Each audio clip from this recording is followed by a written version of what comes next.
Hello everyone, very good morning. कैसे हैं आप सब? उम्मीद करता हूँ अच्छे होंगे और अपनी तैयारी को कंटिन्यू कर रहे होंगे। तो फ्रेंड्स, आज का जो वीडियो है काफ़ी इंपॉर्टेंट होने वाला है आप सभी के लिए। इस वीडियो में हम बात करेंगे यहाँ पे MPTET 2026 की तैयारी के लिए कुछ जो पुराने MCQs हैं, जिससे कि आपको पेपर पैटर्न की क्लैरिटी मिल सके। तो उसको ध्यान में रखते हुए आज हम फिजिक्स के कुछ क्वेश्चन जो है तो इसमें हम डिस्कस करेंगे। तो वीडियो में लास्ट तक बने रहिएगा। चैनल पर नए हैं तो चैनल को सब्सक्राइब करिएगा। वीडियो अगर अच्छा लगे तो अपने फ्रेंड्स एंड कलीग के साथ जरूर शेयर करें। तो स्टार्ट करते हैं। सबसे पहला क्वेश्चन यहाँ पे, a freely falling body has, तो एक स्वतंत्र रूप से गिरते हुए पिंड में क्या होता है, इसके बारे में बात की जा रही है। बढ़ता हुआ द्रव्यमान, नियत चाल दैट इज कांस्टेंट स्पीड, स्थिर त्वरण और शून्य वेग। ओके, तो अगर मैं बात करूं यहाँ पे कि कोई बॉडी है वो फ्री फॉल की कंडीशन में है। फ्री फॉल की कंडीशन का मतलब ये हो गया, यहाँ पे हम जो भी एयर रेजिस्टेंस है, सपोज एयर के कारण जो रेजिस्टेंस है उसको अगर निगलेक्ट करें यहाँ पे, ठीक है, तो एयर रेजिस्टेंस को अगर हम जीरो मान लें, अप्रोक्स जीरो मान लें, तो इस केस में जो फ्री फॉलिंग बॉडी है, freely falling body always experience what a constant constant what acceleration. ठीक है, कांस्टेंट एक्सीलरेशन जो है तो वह फील करता है हमेशा। और यह जो कांस्टेंट एक्सीलरेशन होता है बिकॉज ऑफ किसकी वजह से होता है? Because of gravity. Okay, free fall की कंडीशन में बिकॉज ऑफ ग्रेविटी जो है तो यह कांस्टेंट एक्सीलरेशन होता है। और इन जनरल जो होता है इसकी जो वैल्यू होती है जी, वह क्या होती है? अप्रॉक्सीमेटली 9.8 मीटर पर सेकेंड स्क्वायर। ये आपको पता होगा, बचपन में आपने पढ़ा होगा। ठीक है, तो this is the value of constant acceleration g, that is due to gravity. अब यहाँ से कुछ दूसरे ऑप्शन है, दैट इज इंक्रीजिंग मास, एक तो बोला जा रहा है, लेकिन जो बॉडी का मास होता है वह कांस्टेंट होता है। ठीक है, तो यह कांस्टेंट होता है, मतलब बढ़ता नहीं है ना तो घटता है, स्थिर रहता है। ठीक है, कांस्टेंट स्पीड, तो जनरली क्या होता है, इट्स स्पीड क्या होती है, इसकी जो स्पीड होती है वो इंक्रीज करती है। जैसे जैसे जैसे बॉडी जो है तो इनिशियली रेस्ट कंडीशन में रहेगी, जब उसको छोड़ेंगे नीचे की ओर आएगी तो वह उसकी स्पीड जो होती है, वेलोसिटी, वो क्या होगी? बढ़ेगी। ओके, कांस्टेंट एक्सेलरेशन यही करेक्ट आंसर है। और जीरो वेलोसिटी तो होती नहीं है। ठीक है, तो कुछ नियत वेलोसिटी से चलती है जनरली, जो वी फाइनल इक्वल टू आपने पढ़ा होगा वी इनिशियल प्लस AT। तो यहाँ पे जो है तो फाइनल वेलोसिटी जो है तो कुछ ना कुछ तो यहाँ पे रहती है उसकी। तो हम यहाँ पे जीरो वेलोसिटी तो नहीं बोल सकते। तो इसका आंसर क्या हो जाएगा? That is constant acceleration. Next question पे आते हैं, that is question number second, a body has positive work done on it. इसका मतलब क्या हो गया? किसी पिंड पर धनात्मक कार्य किया जाना। इसका क्या अर्थ है कि यह धीमा हो जाता है, यह ऊर्जा खो देता है, यह ऊर्जा प्राप्त करता है, यह वृत्त में घूमता है। तो इसका आंसर क्या हो जाएगा? दैट इज, यहाँ पे थोड़ा अगर बात करें तो इसका आंसर हो जाएगा that is it gains energy. So option number 3 is the right answer. यह ऊर्जा प्राप्त करता है। Basically when positive work is done on the body, ठीक है, जब भी जो वर्क है वह पॉजिटिव किया जाता है किसी बॉडी पर, तो इस केस में उसमें जो है तो एनर्जी ट्रांसफ़र होती है। ये पॉइंट आपको याद रखना है यहाँ पे, that is energy is transferred, energy is transferred to body. ठीक है, बॉडी को जो है तो ऊर्जा क्या होती है? ट्रांसफ़र होती है। ठीक है, जिसकी वजह से क्या होता है, जिसकी वजह से क्या हो जाता है? काइनेटिक एनर्जी जो होती है उसकी। ठीक है, काइनेटिक एनर्जी का मतलब क्या हो गया? गतिज ऊर्जा, गतिज ऊर्जा। तो वो गतिज ऊर्जा जो होती है वह बढ़ जाती है। ठीक है, इसलिए जब गतिज ऊर्जा बढ़ेगी तो body will what? Body will gain more energy, body will gain energy. Okay, so please remember, यह ऊर्जा प्राप्त करता है। सो ऑप्शन जो सी है या 3 है वो करेक्ट आंसर होगा। नेक्स्ट क्वेश्चन है, that is question number third की बात करेंगे। यहाँ पूछा जा रहा है, if the earth stops rotating the value of g at equator will be. Option है increase, option 2 decrease, option 3 remain same, option D जो है वह बिकम जीरो। तो ये काफ़ी अच्छा क्वेश्चन है और काफ़ी ट्रिकी क्वेश्चन है। इसमें यह बोला जा रहा है कि अर्थ अगर रोटेट करना बंद कर दे, ठीक है, तो रोटेट करना बंद करने मतलब उसकी एंगुलर वेलोसिटी क्या हो जाए? जीरो हो जाए। ठीक है, यहाँ ओमेगा क्या है? That is angular velocity, angular velocity. ठीक है, दैट इज कोणीय गति, यही बोलेंगे शायद से। तो जो एंगुलर वेलोसिटी की अगर हम बात करें यहाँ पे, दैट इज ओमेगा। अब यहाँ पे आपको पता है जी की जो इफेक्टिव वैल्यू है, that is ji effective equal to होगा जी minus R into omega square cos square phi. Okay. और यहाँ जो फाई है, phi is nothing but a latitude angle. Phi क्या है? Latitude angle. ठीक है, जैसे ये अर्थ हो गया आपका, तो ये यहाँ पे ये इक्वेटर के लिए लैटिट्यूड एंगल 0 डिग्री होगा। ठीक है, जैसे ट्रॉपिक ऑफ कैंसर के लिए 23 डिग्री हो गया, 23.5। ट्रॉपिक ऑफ कैप्रिकॉर्न के लिए जो है 23.5 हो गया साउथ में। तो इस तरह से जो है that is this is what a phi, latitude angle. तो यहाँ इक्वेटर के लिए जो फाई की वैल्यू होगी वो क्या हो जाएगी? 0 हो जाएगी। तो कॉस 0 क्या हो जाएगा? 1 हो जाएगा। तो जी इफेक्टिव की वैल्यू क्या आ जाएगी? जी इफेक्टिव इक्वल टू आ जाएगा g minus R into omega square. तो ओमेगा की किसी वैल्यू के लिए, ओमेगा और आर, ओमेगा की अगर कोई वैल्यू होगी, मान लीजिए 0 नहीं होती, तो इस केस में जी इफेक्टिव की वैल्यू जो होगी, जी इफेक्टिव की वैल्यू वह हमेशा क्या होगी? जी से कम होगी। ये पॉइंट आपको याद रखना है। ठीक है, for other value of omega, या omega greater than 0 that is, या ओमेगा लेस देन 0, इन दोनों वैल्यूज़ के लिए जो जी इफेक्टिव होगा वह जी से कम होगा। ठीक है, अब अगर ओमेगा इक्वल टू 0 हो जाए यहाँ पे, तो यहाँ पे जो जी इफेक्टिव की वैल्यू है वह क्या हो जाएगी? जी के बराबर हो जाएगी। ठीक है, इसका मतलब क्या हो गया कि इफेक्टिव, जो जी इफेक्टिव है उसका जो मान है वह क्या हो गया? बढ़ गया। ठीक है, तो इस केस में क्या होगा? आपको क्या लगता है कि अगर अर्थ स्टॉप करना बंद कर दे, इफ़ अर्थ स्टॉप्स रोटेटिंग, घूमना बंद कर दे, तो एंगुलर वेलोसिटी ओमेगा बिकम 0, और इस केस में जो उसका इफेक्टिव वैल्यू ऑफ जी है that will increase. Okay, so option number first इसका राइट आंसर हो जाएगा कि क्या हो जाएगा? जी इफेक्टिव की वैल्यू है जो है वो बढ़ जाएगी। चलिए नेक्स्ट क्वेश्चन पे आते हैं। थोड़ा सा आपका फिजिक्स देखते हैं कितना स्ट्रांग है। उम्मीद करता हूँ आपको कुछ थोड़ा बहुत समझ में आ रहा होगा। अगर नहीं आ रहा है तो भी कमेंट बॉक्स में आप बताएं। A concave mirror produces a real inverted image of the same size as the object is placed at. यहाँ यह बोला जा रहा है कि आपका जो अवतल दर्पण वस्तु के समान आकार का एक वास्तविक उल्टा प्रतिबिंब बनाता है, तो वस्तु कहाँ रखी गई है? ओके, तो फोकस पर, वक्रता केंद्र पर, ध्रुव और फोकस के बीच, अनंत पर। तो यहाँ से आपको क्वेश्चन देखने को मिलेगा, और ये बाय हार्ट होना चाहिए आपको, कॉन्सेप्ट क्लियर होने चाहिए इसके, कि अगर कोई अवतल दर्पण है और इस केस में अगर वस्तु के समान आकार का एक वास्तविक उल्टा प्रतिबिंब बना रहा है, तो उस वस्तु की जो स्थिति होगी वह कहाँ होगी? वक्रता केंद्र पर होगी। ठीक है, तो at the centre of curvature पर अगर है कोई वस्तु रखा हुआ है सेंटर ऑफ कर्वेचर पर, तो उसका जो इमेज बनेगा वो सेंटर ऑफ कर्वेचर पर ही बनेगा, और सेम साइज का बनेगा, और रियल और इन्वर्टेड बनेगा। ठीक है, अगर कोई वस्तु जो है वह अनंत पर रखी हुई है, दैट इज इन्फिनिटी पर, तो उसकी जो इमेज बनेगी वह कहाँ बनेगी? फोकस पर। ये पॉइंट आपको याद रखना है। ये हो गई वस्तु की पोजीशन, और ये उसके इमेज की पोजीशन हो गई। तो अगर इन्फिनिटी अनंत पर वस्तु रखा हुआ है तो उसका जो इमेज बनेगा वह कहाँ बनेगा? फोकस पर बनेगा, और बहुत ही छोटा बनेगा, बहुत ही छोटा बनेगा। ठीक है, तो बहुत छोटा बनेगा, पॉइंट साइज का बनेगा, और रियल और इन्वर्टेड बनेगा, ये भी आपको पता है। रियल मतलब वास्तविक और उल्टा बनेगा।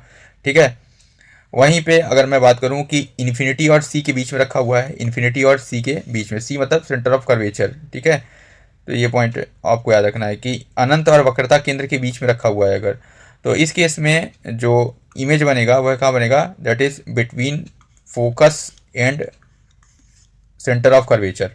ठीक है, तो इमेज देखिए शिफ्ट होता जा रहा है, मतलब फोकस से इधर की ओर आ रहा है। ठीक है, पहले फोकस पे था। ठीक है, जैसे मतलब अगर मैं बात करूँ यहाँ पे तो इन्फिनिटी पे है, तो जनरली कैसे बनता है आपका जो इमेज है वो बनेगा फोकस पर, जैसे ये फोकस पे बना। अब इमेज जो है जैसे जैसे मैं वस्तु को इधर की ओर ला रहा हूँ, दर्पण के पास ले आ जा रहा हूँ, तो इमेज की पोजीशन भी जो है तो वो शिफ्ट होती जा रही है। ओके, तो ये कॉन्सेप्ट आपको याद रखना है यहाँ पे।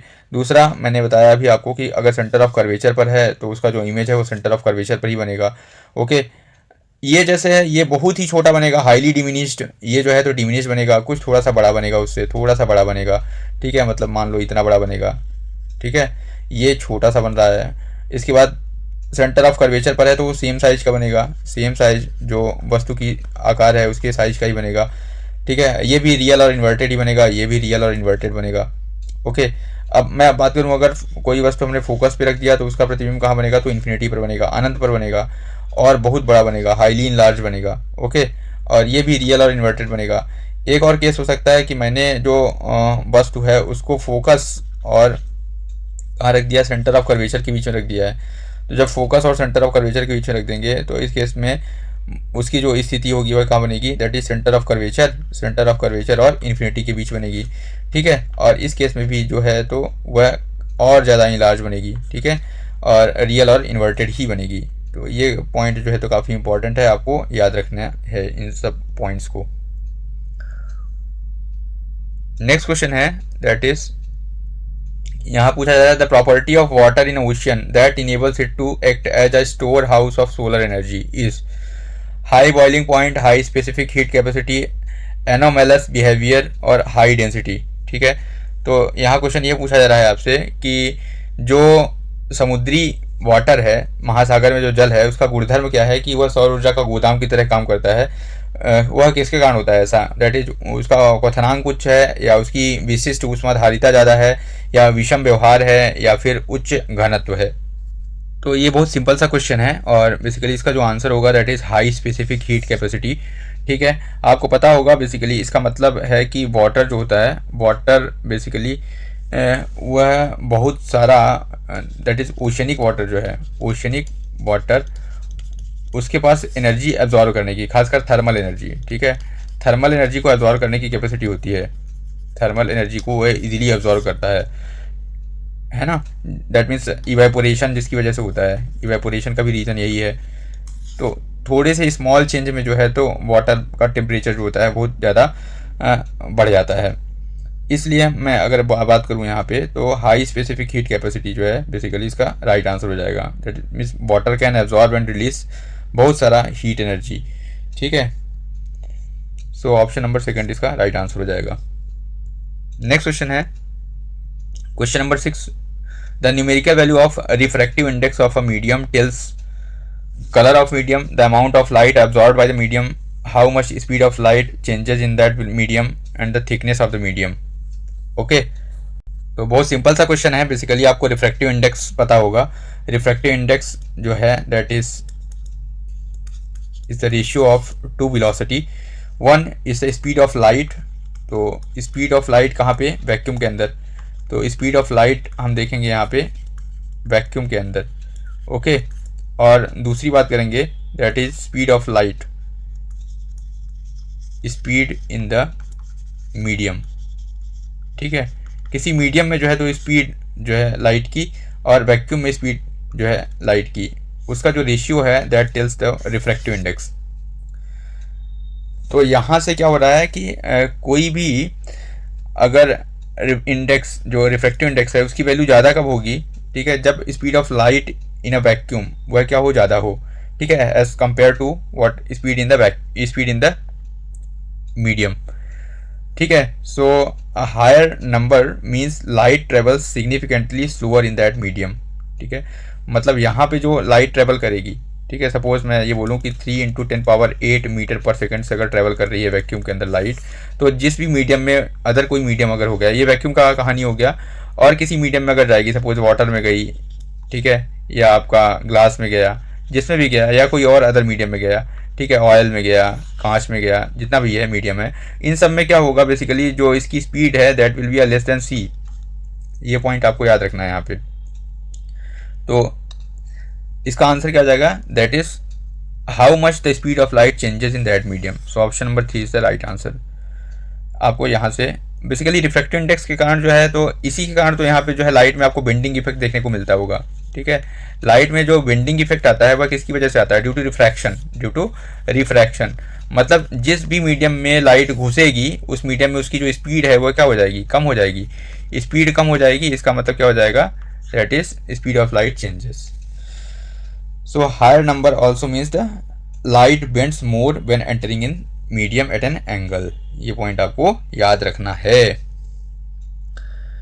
नेक्स्ट क्वेश्चन पे आते हैं, question number 7, an object is placed at a distance of 15 centimetre from a convex lens of a focal length 10 centimetre, what will be the nature and position of the image. देखिए direct यहाँ पे questions पूछे जा रहे हैं इस तरह से, न्यूमेरिकल क्वेश्चंस। तो आपको सभी तरह के जो क्वेश्चंस हैं उनके लिए तैयार रहना है। तो यहाँ पे हम थोड़ा सा बात करेंगे आपको लेंस फार्मूला की। लेंस फार्मूला से ही ये क्वेश्चन जो है तो सॉल्व होगा, इसमें सबसे पहले आपको ध्यान देना होगा कि जो ऑब्जेक्ट है that is placed at a distance 15 centimetre from lens, ठीक है। तो 15 सेंटीमीटर फ्रॉम कॉन्वेक्स लेंस, तो इसका मतलब क्या हो गया, कॉन्वेक्स लेंस है तो u इक्वल टू हो गया दैट इज -15, ओके। और यहाँ पे कॉन्वेक्स लेंस के लिए जो फोकल लेंथ है वो 10 सेंटीमीटर है, तो f इक्वल टू हो गया +10, ठीक है। तो u जो है दैट इज -15 सेंटीमीटर है और f जो है वह +10 सेंटीमीटर है। अब लेंस फार्मूला आपको अगर याद हो तो 1/f इक्वल टू होता है 1/v - 1/u, और दर्पण का जो होता है वो प्लस हो जाता है, ठीक है।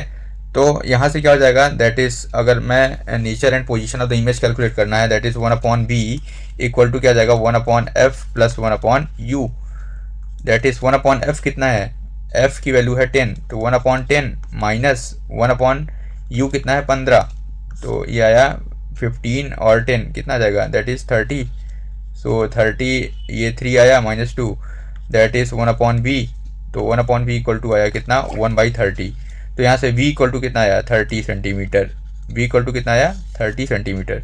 30 सेंटीमीटर ऑप्शन दिख रहा है आपको, 30 सेंटीमीटर के दो ऑप्शन है that is option number 1, option number 3। अब देखिए यहाँ पे एक पॉइंट इंपॉर्टेंट है कि जो इमेज है यहाँ पे वह कैसे बनती है, इन्वर्टेड बनती है। इमेज कैसे बनती है, इन्वर्टेड बनती है, और कैसे बनती है, रियल बनती है। सो ऑप्शन नंबर फर्स्ट इसका राइट आंसर हो जाएगा।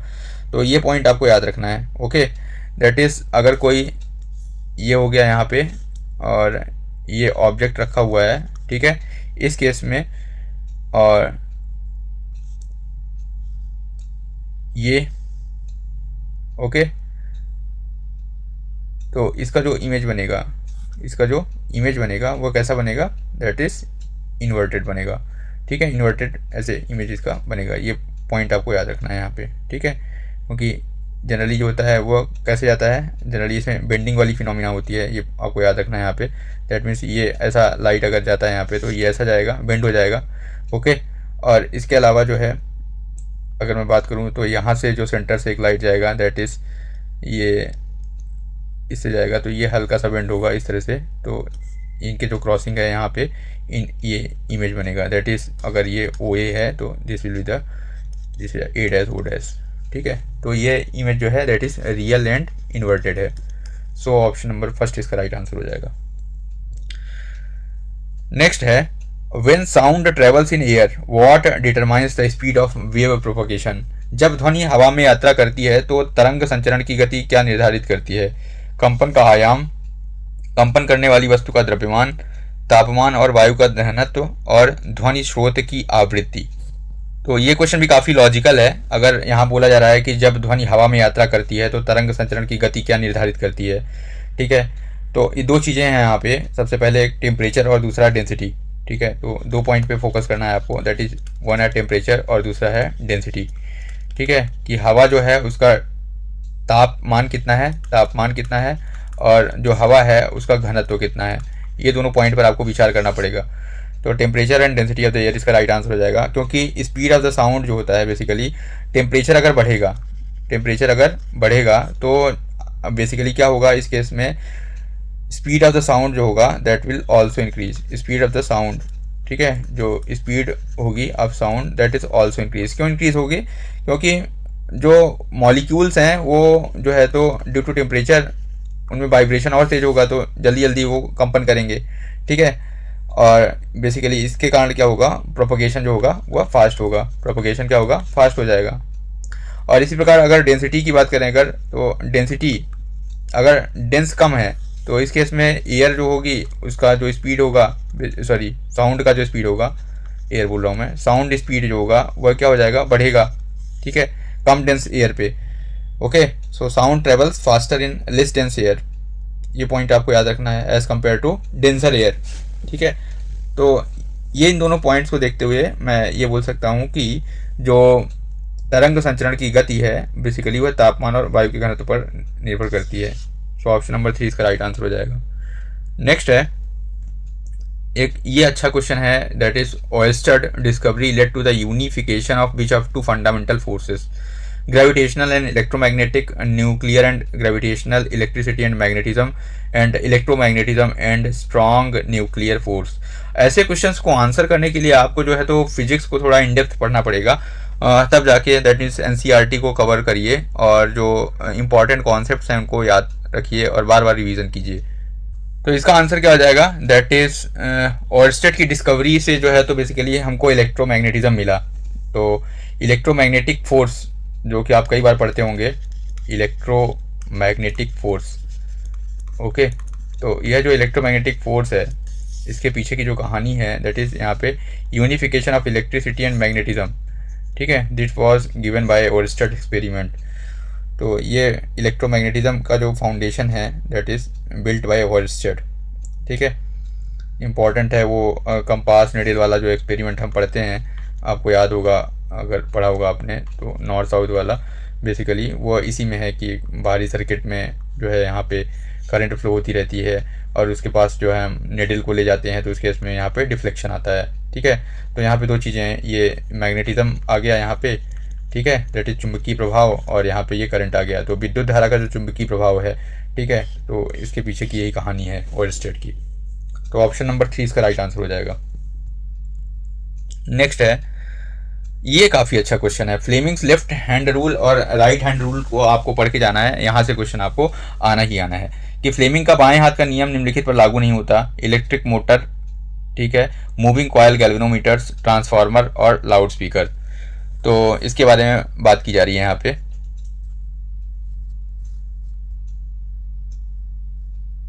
तो ये क्वेश्चन जो है काफ़ी अच्छा क्वेश्चन है। फ्लेमिंग लेफ्ट हैंड रूल के अंदर बेसिकली क्या है, अंगूठा जो होता है वह फोर्स को डिफाइन करता है। इसके अलावा इंडेक्स फिंगर जो होती है आपकी वह मैग्नेटिक फील्ड को बताती है, मैग्नेटिक फील्ड, और जो आपकी मिडिल फिंगर है वह बेसिकली फ्लो ऑफ करंट को बताती है, ठीक है। तो ये FBI बेसिकली बन रहा है यहाँ पे, ठीक है। तो फ्लेमिंग्स लेफ्ट हैंड रूल जो अप्लाई होता है वह इलेक्ट्रिक मोटर पर अप्लाई होता है, मूविंग कॉयल गैल्वेनोमीटर पर अप्लाई होता है और लाउड स्पीकर पर भी अप्लाई होता है, ठीक है। क्योंकि यहाँ पे जो लाउड स्पीकर के अंदर इलेक्ट्रिकल ऑडियो सिग्नल्स होते हैं that are sent through a coil in magnetic field, okay. तो उसके कारण जो होता है स्पीकर कौन से साउंड प्रोड्यूस होता है।